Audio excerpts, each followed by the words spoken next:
The knife was already at her throat when I walked into the room. Nobody had warned me the party would turn out this way.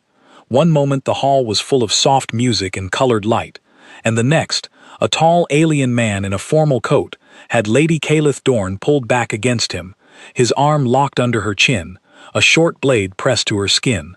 The other guests had frozen. Glasses hung in the air, forgotten. Someone near the back let out a thin, useless gasp.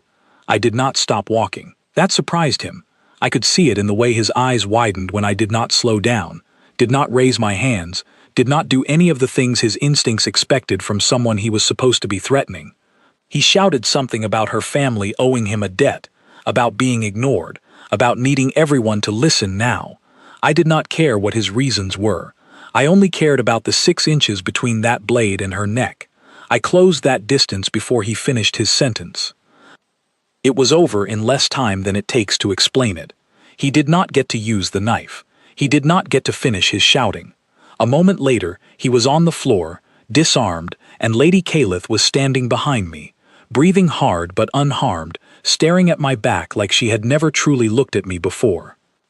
The room stayed silent for a long moment. Then the noise came back all at once, gasps and whispers and someone calling for the house guards, who arrived far too late to matter. That was the night everyone in that palace first understood that hiring me had not been the joke they thought it was. To understand how we got there, you have to go back 3 months, to the day Lady Caleth Dorn decided to hire a human. I remember the exact look on the recruiter's face when she told him her choice.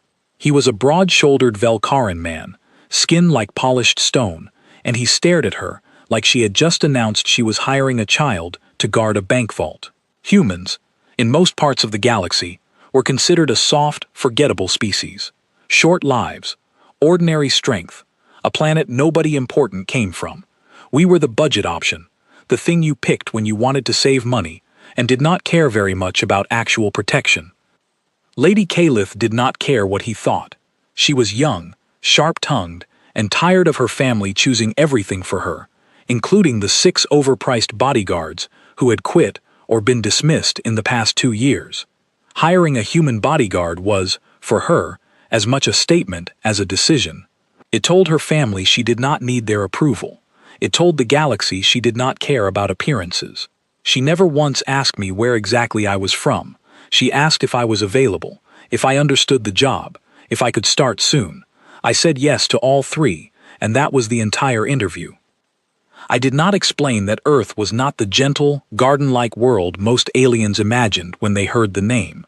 I did not explain that most of what people said about humans came from old surveys, done centuries ago, of the calmer regions of my planet, the safe cities, the managed parks.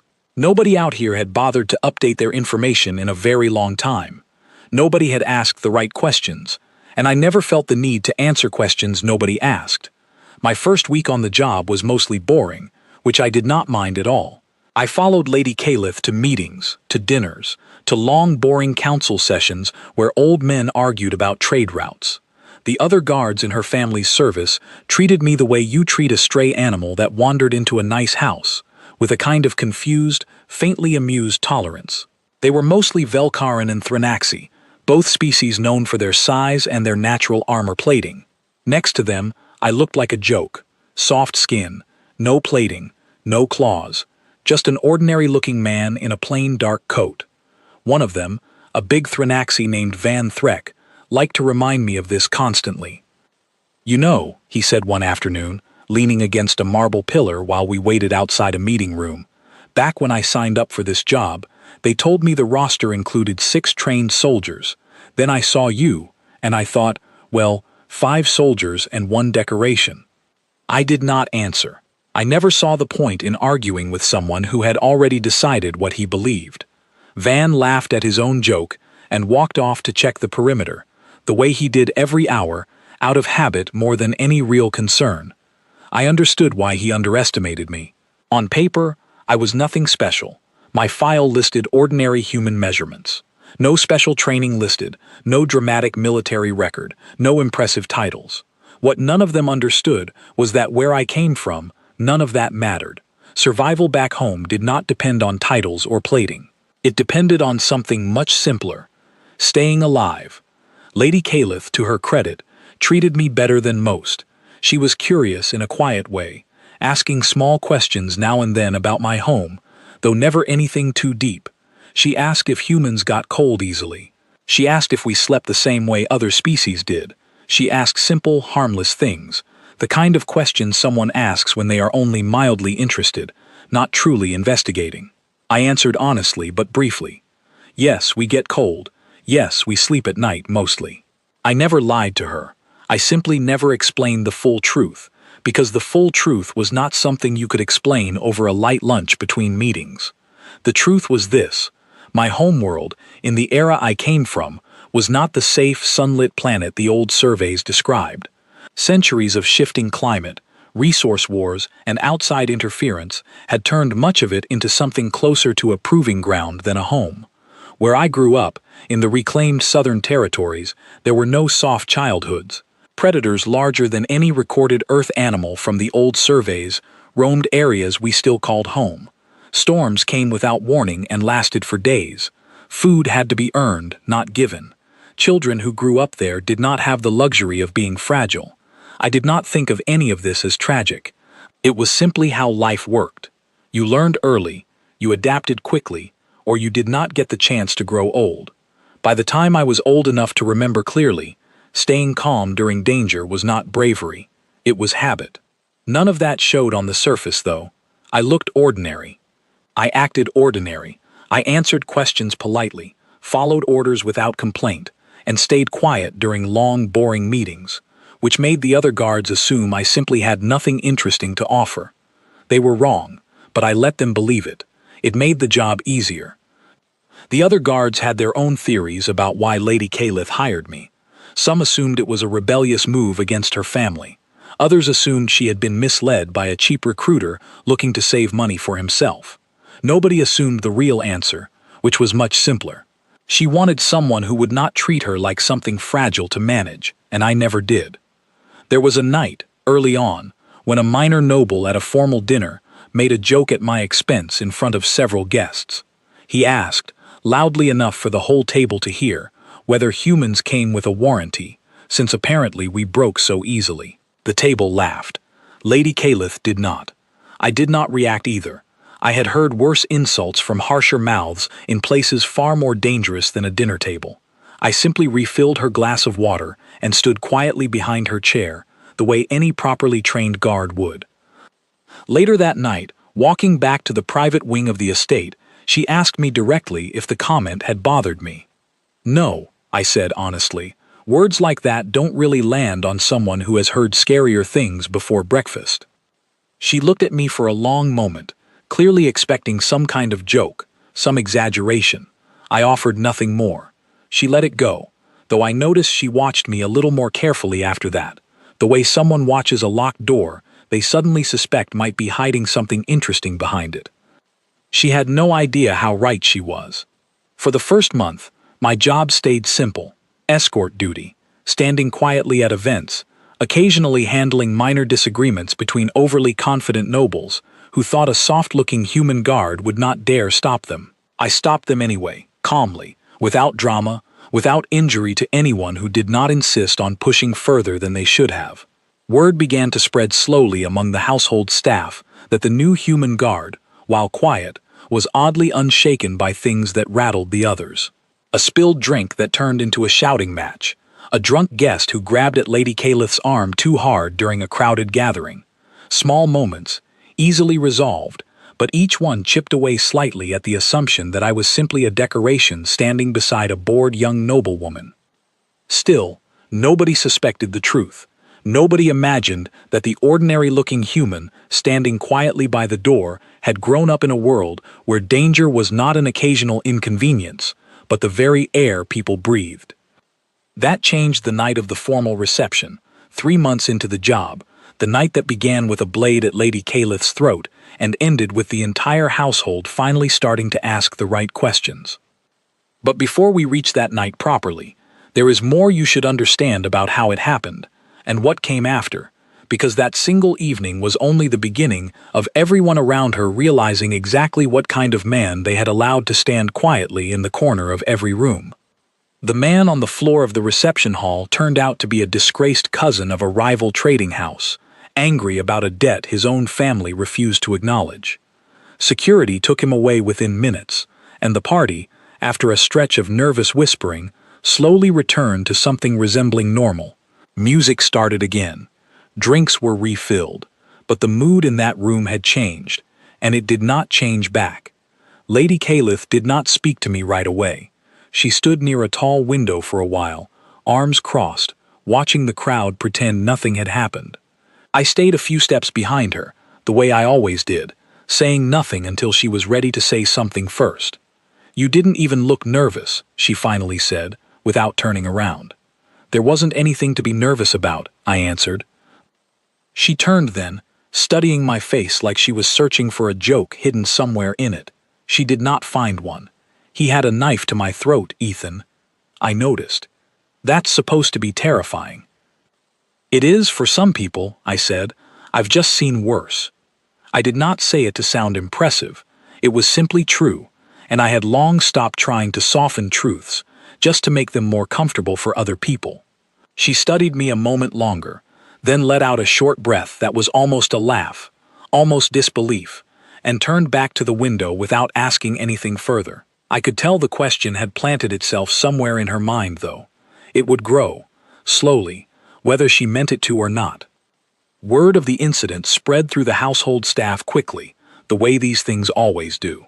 By morning, half the guards were repeating exaggerated versions of what happened, each telling adding a little more drama than the last. Van Threck, to his credit, did not exaggerate. He simply stopped making jokes about decorations. For a while after that night, things were quieter. Lady Caliph kept a slightly closer schedule, fewer large public events, more private meetings. I did not mind. Quiet work was still work, and I had never needed excitement to feel like my life had purpose.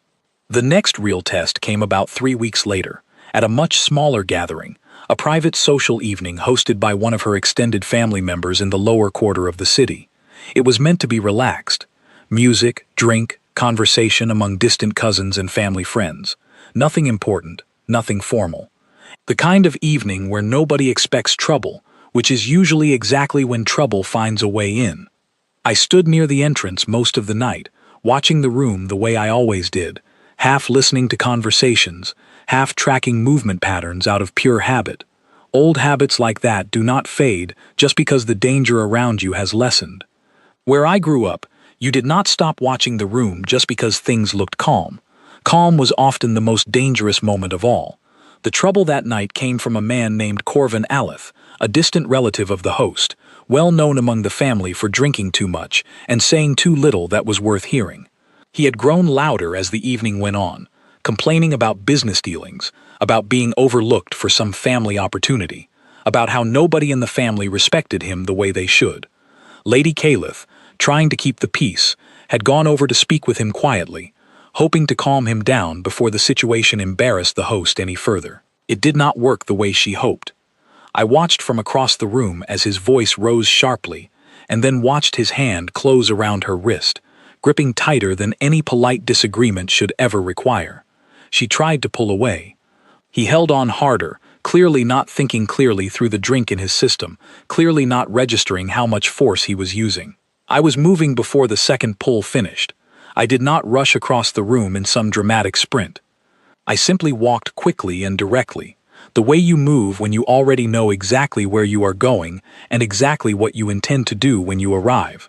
By the time anyone else in the room reacted to the tension, I was already at his side.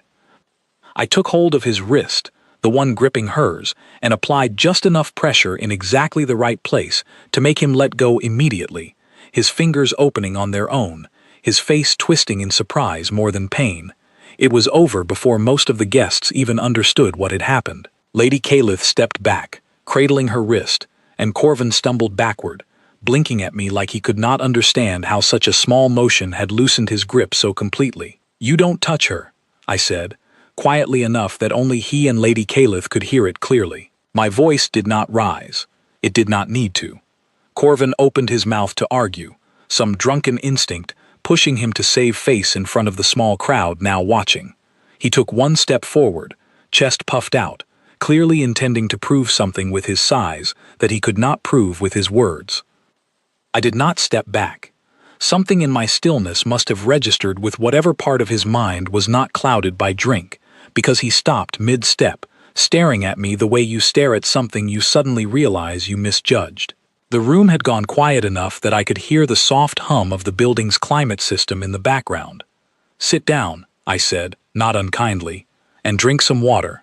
He sat down. The rest of the evening passed without further incident, though the mood among the guests had shifted noticeably. Conversations grew quieter. Glances came my way more often, careful, curious glances, the kind people give something they are trying to understand without asking directly. Later that night, in the transport back to the estate, Lady Calith sat across from me, rubbing gently at her wrist, watching me with an expression I had not seen from her before. Not fear exactly, something closer to genuine curiosity, sharpened now by real evidence instead of only rumor. "You didn't even raise your voice," she said. "Didn't need to. He's twice your size." "Size matters less than people think," I said, especially when someone doesn't expect real trouble back. She studied me for a long moment, arms folded, the city lights sliding past the window behind her. "Where exactly are you from, Ethan?" "Earth," I said simply. "I know that part," she said, a small, sharp edge of amusement in her voice now. "I mean, where on Earth? Because the surveys my family has on file describe a rather calm, comfortable planet. Managed climates, protected wildlife, peaceful cities, and yet you handle danger like someone who grew up expecting it every single day." I considered how much to say. I had never lied to her, not once, and I did not intend to start, simply because the truth might sound strange. "Those surveys are old," I said carefully, "and they were done in the safest, most managed parts of the planet. Not everywhere looks like that anymore. Not everywhere ever did."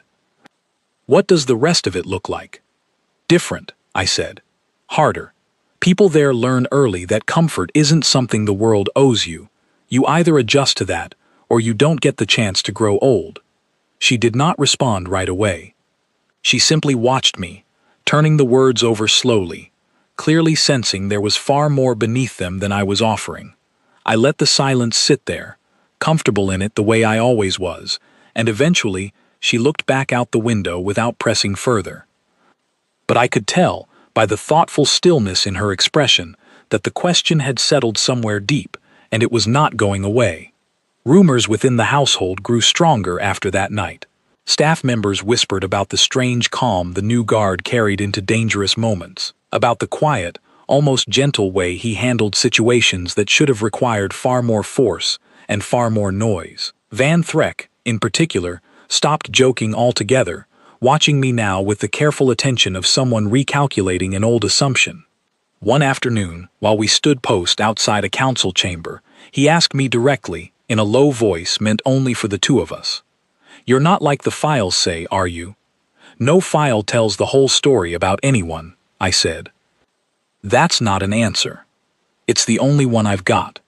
He studied me for a long moment, arms crossed over his broad-plated chest, clearly wanting to press further, but sensing, correctly, that pushing would earn him nothing more than the same quiet non-answer. Eventually he let it drop, though his eyes stayed a little sharper around me after that. The way you watch something once you suspect it is far more than it first appeared.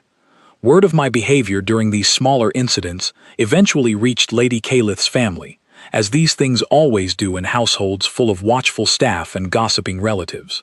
Her father, Lord Sarath Dorn, a stern and cautious man who had never approved of hiring a human in the first place, decided enough small strange incidents had piled up to warrant a closer look. He ordered a full background review, quietly, without informing his daughter, curious to finally understand exactly who this unusually calm, unusually capable human guard truly was. What his people found when they went looking would only deepen the mystery rather than solve it, and it would mark the beginning of a very different kind of trouble than any drunken cousin or desperate debtor could ever cause. Lord Serath Dorn did not trust easily, and he trusted humans even less. It was not personal prejudice, not exactly. It was simply that his family had survived for generations by being careful, by checking every detail before allowing anyone close to his daughter, and a soft-spoken human guard who somehow disarmed grown men without raising his voice did not fit neatly into any category his careful mind understood. He called in a man named Doran Vex, an information broker known across the trade circles for finding details other people preferred to keep buried. Doran had a reputation for patience and thoroughness, the kind of researcher who did not stop digging just because the first few layers came back empty. "I want a full record," Lord Serath told him, seated behind a wide desk in his private study. Where he trained, who trained him, military history, family history, medical history, everything. Doran nodded and got to work, expecting the task to take perhaps a day or two. It ended up taking nearly 2 weeks, and even then, what he brought back raised more questions than it answered. "There's a problem," Doran said, standing across from Lord Serath's desk with a thin datapad in his hand, his expression unusually uncertain for a man known for his confidence. "Earth's threat classification isn't consistent." "What do you mean, not consistent?" "I mean, depending on which archive you pull from, you get a different answer. The Civilian Trade Registry lists Earth as a low-risk world, fully settled, peaceful population, minimal threat rating. That matches what most people assume about humans. But the older exploration archives, the ones from the early contact era, tell a very different story." Lord Serath leaned forward slightly. "Different how?" Doran set the datapad down on the desk and turned it toward him. "One of the earliest survey ships to reach human space left a log entry before it withdrew entirely. I'll read it to you directly, because I don't think I can summarize it any better than the original words."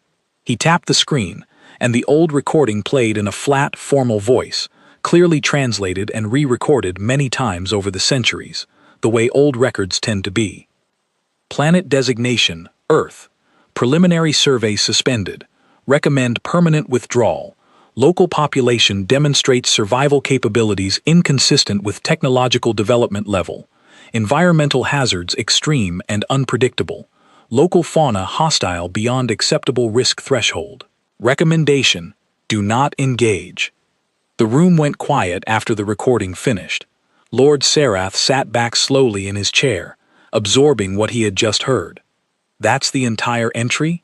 "That's the entire entry," Doran confirmed. After that, the ship withdrew, and Earth was flagged for restricted contact for nearly 200 years before diplomatic relations were formally reopened much later, under very different, much more careful terms. And the modern records? The ones calling it low risk? Written centuries later, after extensive terraforming and stabilization projects reshaped large portions of the planet. Whoever compiled those records likely only ever visited the managed regions, the protected cities, the calm zones built specifically to be safe for outside visitors. From what I can tell, those zones represent a small fraction of the actual planet. Lord Serath frowned deeply. "So what does the rest of it look like?" "That's exactly the problem," Doran said. "Nobody in recent history has properly surveyed it. Most of what exists on file is either centuries old, heavily redacted, or based entirely on second-hand reports from people who never went further than the protected areas themselves. As far as any current reliable galactic record is concerned, most of Earth remains, functionally, unknown territory." Lord Serath sat with that information for a long moment, his fingers drumming slowly against the polished surface of his desk. "And our guard grew up there, in the unknown parts. Based on the fragments of his personal file that weren't sealed. Yes," Doran said. "Southern reclaimed territories, high-gravity zones, unmanaged wilderness regions with population settlements that receive minimal outside contact. I couldn't get much more detail than that. Whatever agency processed his original enlistment records sealed most of the specifics." "Sealed by whom?" "Unclear. Possibly his own government. Possibly something older than that." Lord Serath dismissed Doran shortly after, sitting alone in his study for a long while, turning the strange old recording over in his mind. He had expected, at worst, to discover that his daughter's guard had some minor criminal past, some forgettable scandal easily managed with quiet payments and careful silence. Instead, he had uncovered something far stranger, a gap in the galaxy's own knowledge, sitting quietly behind the calm, unassuming face of a man who spoke softly, worked diligently, and disarmed dangerous men without ever raising his voice. He did not share any of this with his daughter right away. Meanwhile, unaware of the investigation happening around me, my days continued much as they always had. Escort duty, quiet meetings, small conversations with Lady Calith during the long stretches of travel between appointments. She had grown noticeably more curious since the reception night, asking small, careful questions here and there, testing the edges of what I might be willing to share.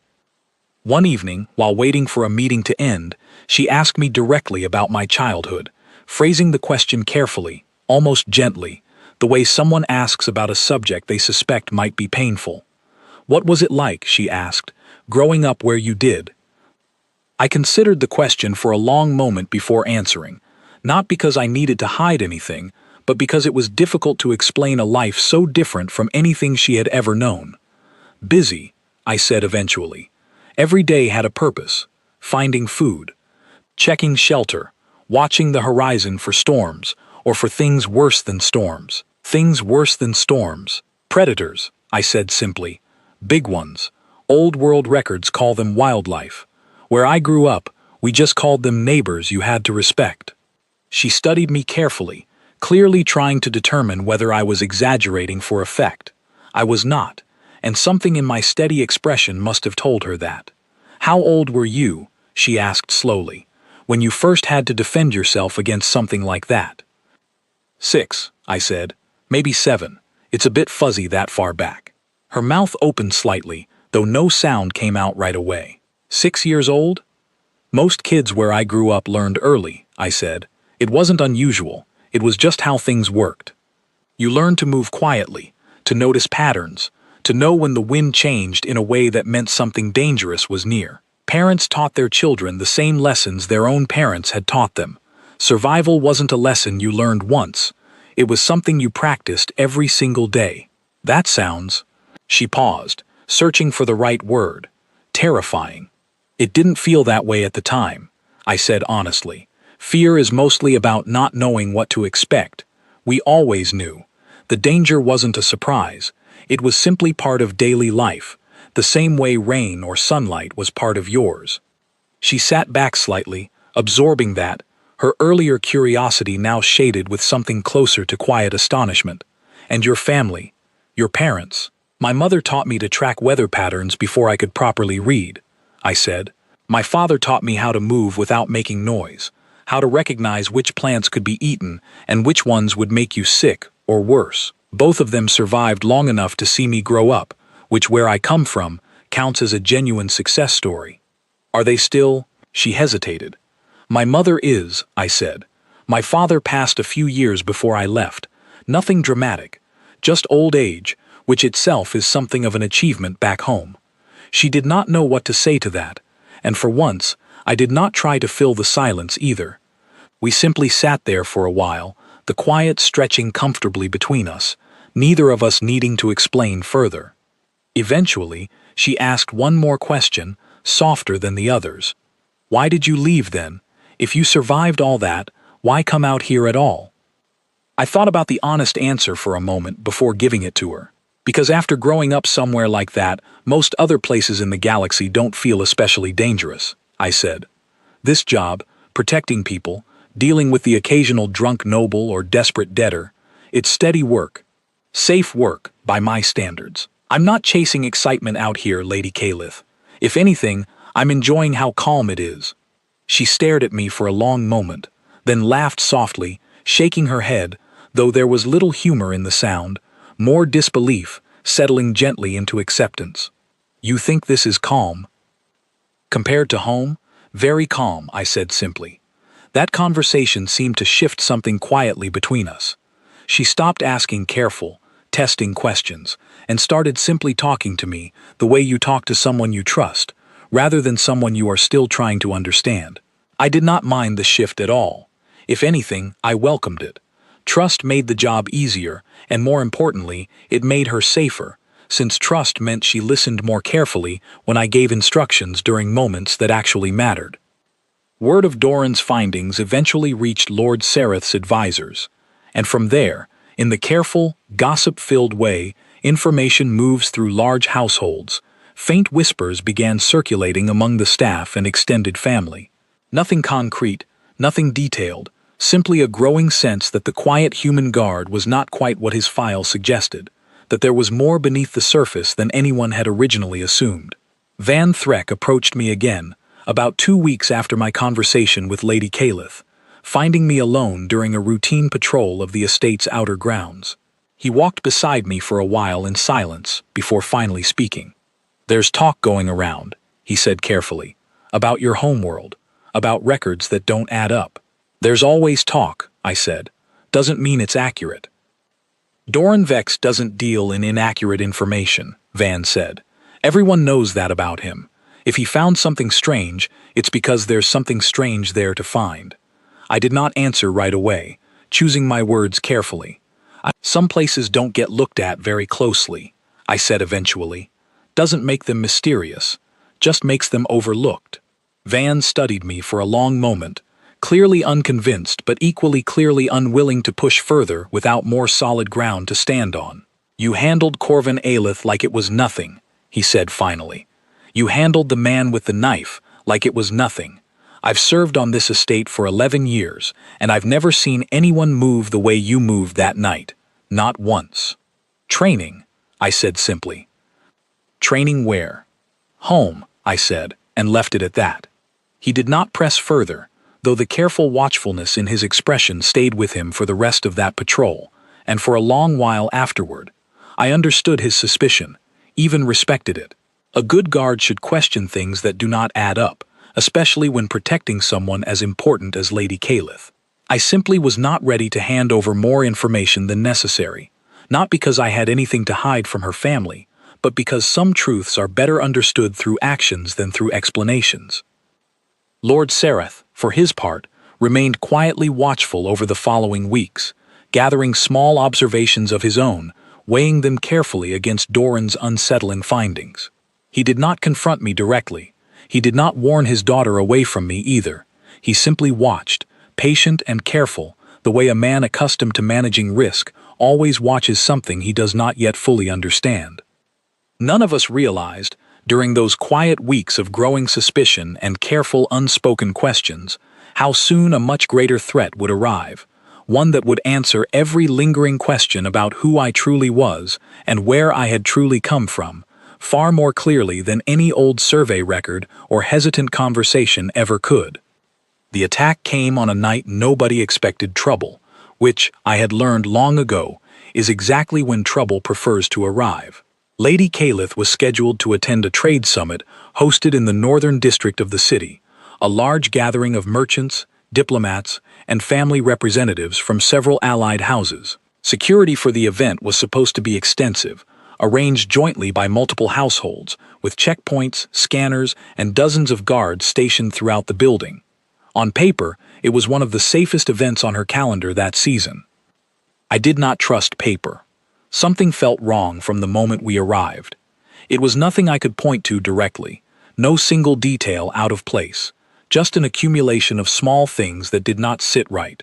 A side entrance guarded by fewer people than the schedule listed, a maintenance corridor left unlocked that should have been sealed for the event, a group of catering staff who moved with just slightly too much purpose, too little casual conversation among themselves. I mentioned my concerns quietly to the estate's head of security, a Threnaxi officer named Doss Kellen, but he waved it off as nerves, insisting the summit's security plan had been reviewed and approved by 3 separate households. I did not argue further.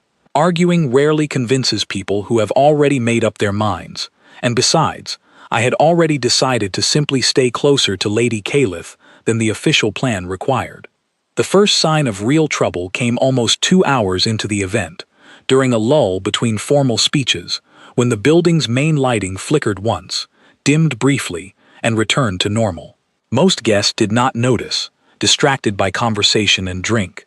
I noticed immediately, because a full power fluctuation across an entire building, even briefly, does not happen by accident during a heavily secured event. "Something's wrong," I said quietly to Lady Calith, stepping closer to her side. "The lights?" she asked, glancing up, confused by my sudden tension.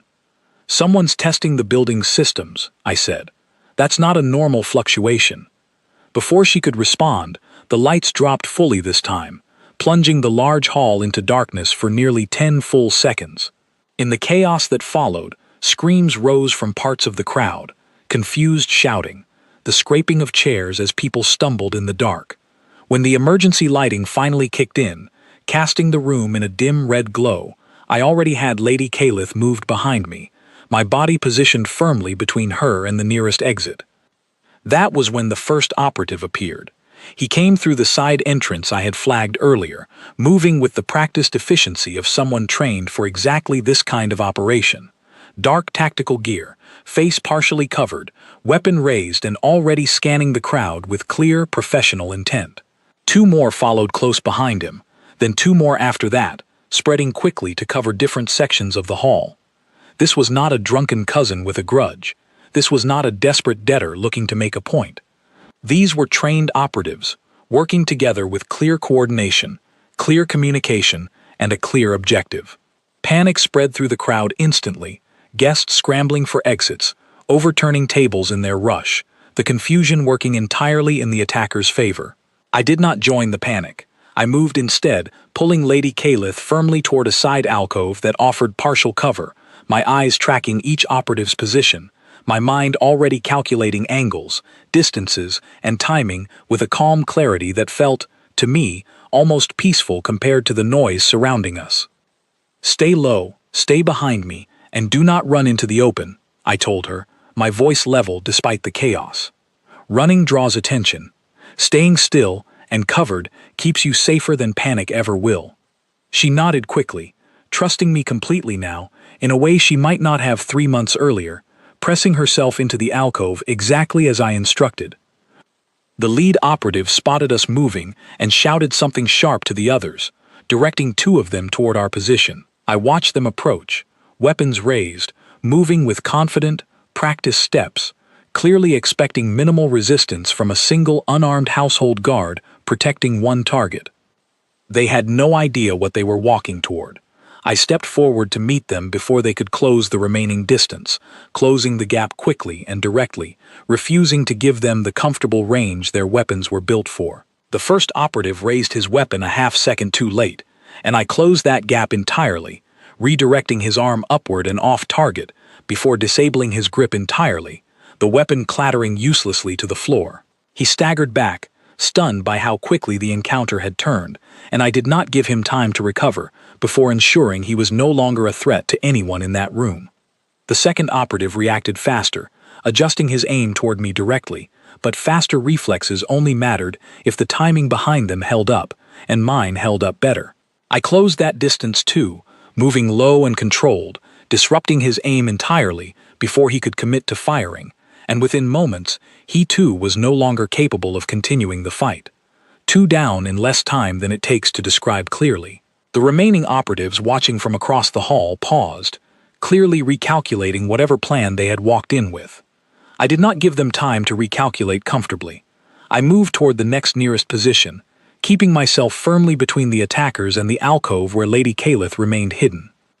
Doss Kellen and several other household guards finally arrived, engaging the remaining operatives from the opposite side of the hall, their larger frames and heavier armor giving them a fighting chance against the trained attackers, though I noticed they moved with far more hesitation, far more visible strain than the calm, almost mechanical steadiness that had carried me through the first 2 engagements.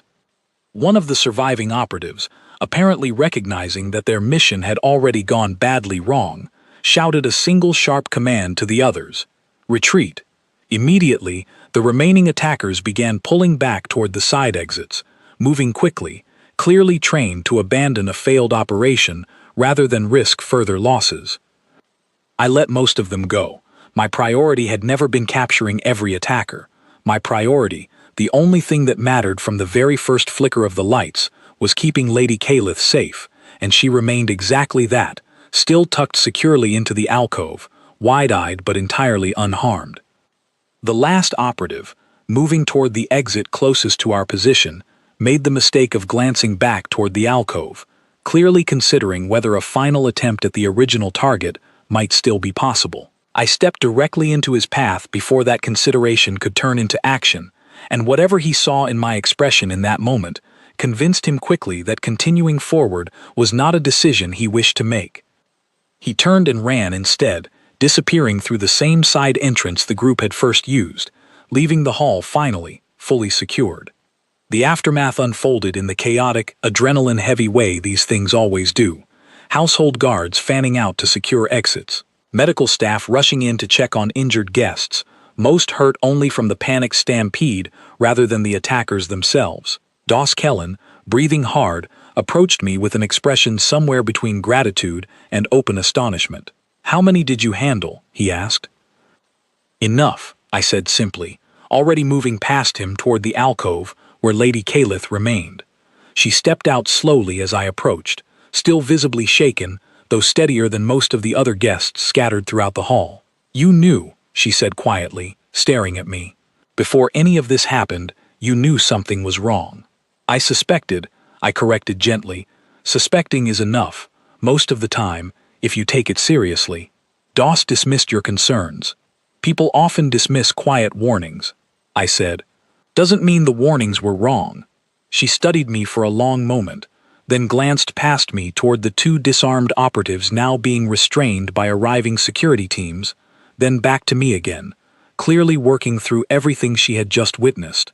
"You didn't even look afraid," she said finally, echoing almost exactly the words she had spoken after the reception night, months earlier. "There wasn't time to be afraid," I said honestly. "Just time to act." "That's not really an answer either. It's the only one I have," I said, offering her the faintest, tired smile. "Same as always." She let out a short, shaky breath, somewhere between disbelief and relief, and for the first time since I had begun working for her, she reached out and gently touched my arm, a small gesture, but one that carried far more weight than words could have managed in that chaotic moment. "Thank you," she said simply. "That's the job," I said. "You don't need to thank me for doing the job." "I think," she said slowly, "it might be a little more than just a job at this point." I did not argue with her about that. Some truths I had learned long ago do not need to be argued. They simply need to be allowed to settle, quietly, in their own time. Word of the failed attack spread quickly through every household connected to the summit, and with it, word of exactly how the attempt had been stopped. 2 trained operatives disabled almost instantly by a single human guard, while heavier, more experienced household soldiers struggled against the remaining attackers. It was not the kind of story that stayed contained within one household for long. By the following morning, the quiet whispers that had circled around me for months had grown into something far louder, far harder to dismiss. Lord Sarath received the full incident report before breakfast, reading through it twice, lingering especially long on the section describing exactly how quickly, and how calmly, his daughter's human guard had ended a professional assassination attempt before it could properly begin. He set the report down slowly, staring toward the window of his study for a long while, finally beginning to understand, in a way no old survey record or hesitant conversation had managed to convey, exactly what his daughter had actually hired all those months ago. Lord Sarath summoned me to his study 3 days after the attack, the first time he had ever requested to speak with me directly since I began working for his daughter. I walked in expecting questions, perhaps suspicion, perhaps even dismissal dressed up as gratitude. What I found instead was a tired, thoughtful man sitting behind a wide desk covered in old records and a single data pad displaying words I recognized instantly, even from across the room. "Do not engage," he read aloud, tapping the pad gently. "That's what an old survey ship recommended, after visiting your homeworld centuries ago. Did you know that record existed?" "I've heard of it," I said honestly. "Old news, where I come from." "Old news," he repeated, shaking his head slightly. "My daughter hired you because she wanted to save money and annoy me. That was the whole plan. And instead, she hired someone that an entire survey ship once decided was safer to avoid entirely than to understand." I'm not particularly dangerous to people who aren't trying to hurt her, I said. That's really all it comes down to. Lord Serath studied me for a long moment, his earlier caution now shaded with something closer to careful respect. The Trade Summit report says you disabled 2 trained operatives in under 10 seconds combined, without any weapon of your own. Sounds about right. Where I come from, that would take a team of 4 heavily armored soldiers, and even then, not always successfully. Different world, different lessons, I said simply. He sat quietly for a moment, absorbing that, then finally set the datapad aside and looked at me directly.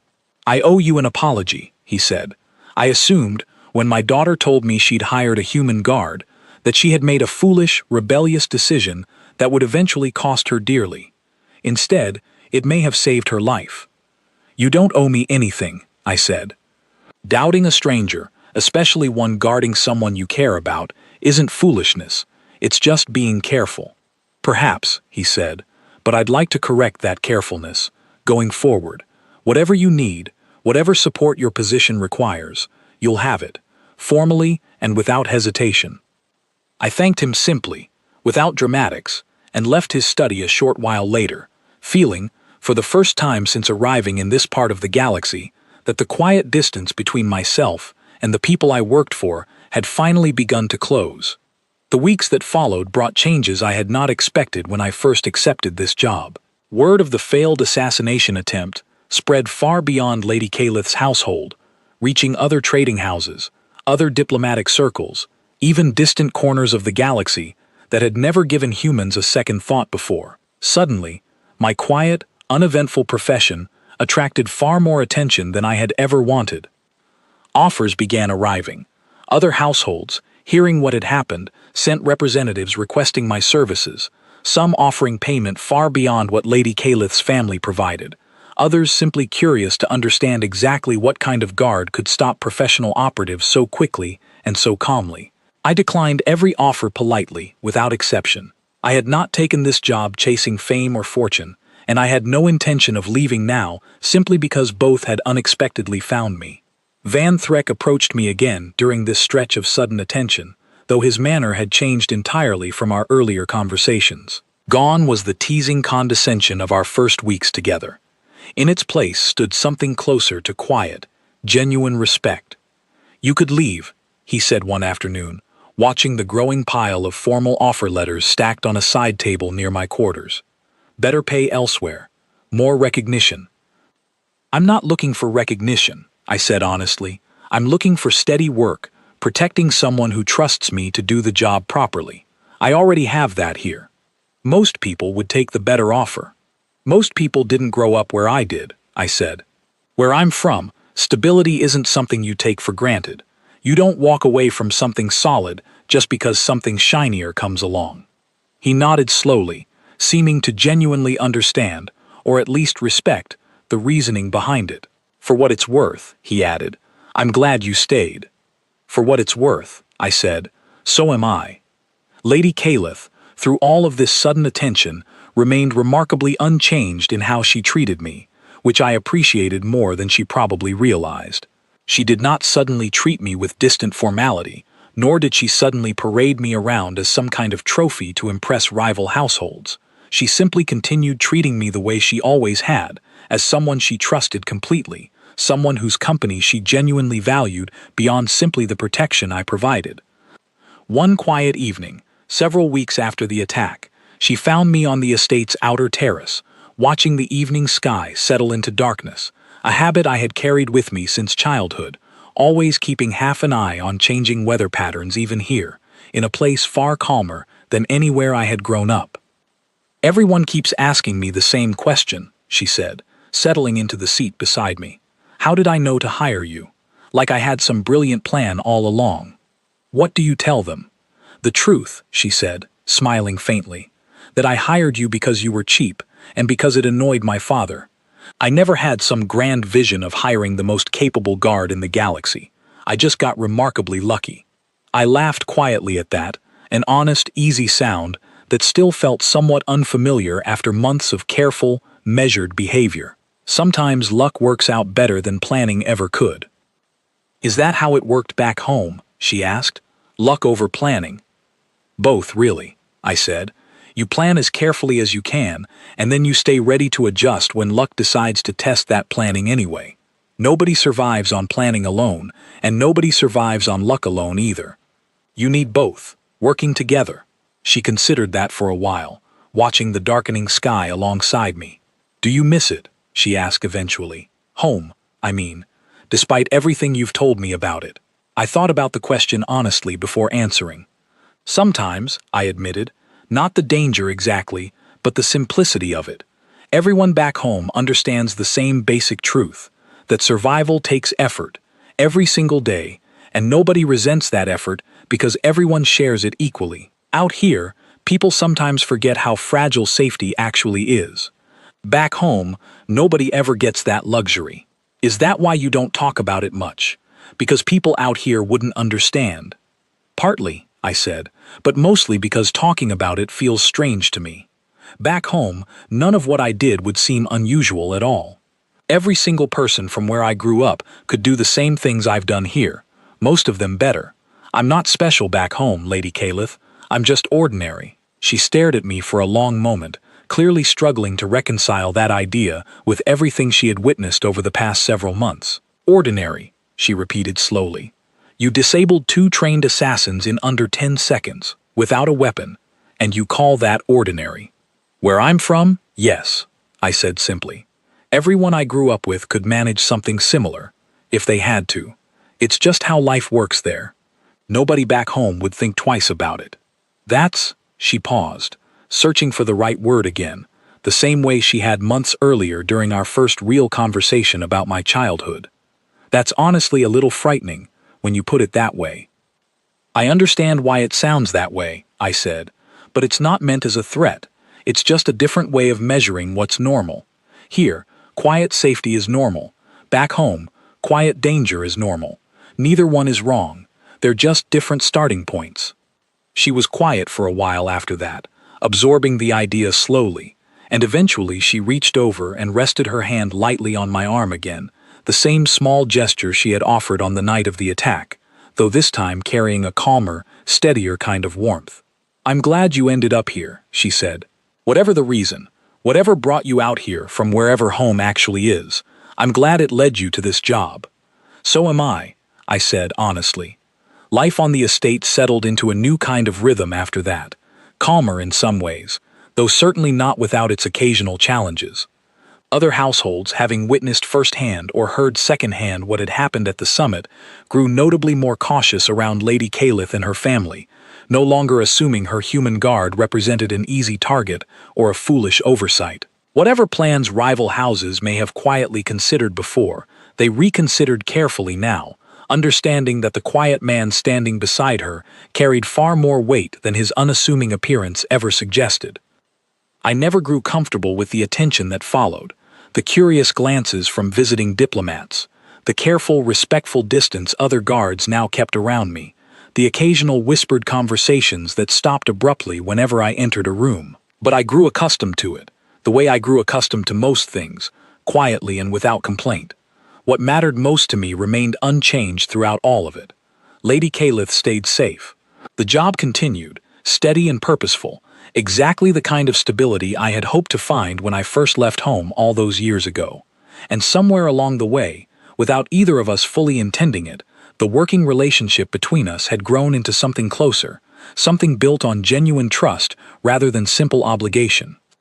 Looking back on everything that happened, from that first quiet interview where nobody bothered asking the right questions, through the reception hall, the small gathering with Corvin Alith, the careful investigation by Lord Sereth, and finally the failed attack at the summit, I understood clearly now why everything had unfolded the way it did.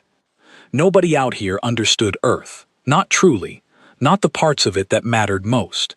They saw an old survey record describing calm cities and managed wilderness, and they assumed that was the whole story. They never considered that somewhere beneath those comfortable old records sat an entire world of people who had learned, generation after generation, how to survive against odds that would overwhelm most other species entirely. We do not talk about it much, back home. There is no need to.